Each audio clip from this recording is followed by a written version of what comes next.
In this video, I will show you how to remove search icon in Shopify. Let's get started. So let's first head over and see what our store looks like right now. As you can see, I have the search icon right here.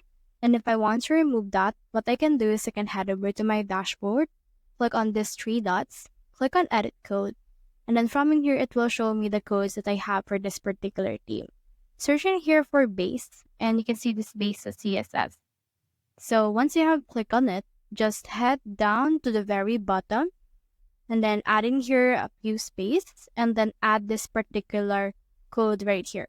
So let me copy it and then let me paste it right here. Then click on save option. And then let's just wait. And as you can see, it's been saved. Now let's head over to my store and let's refresh this.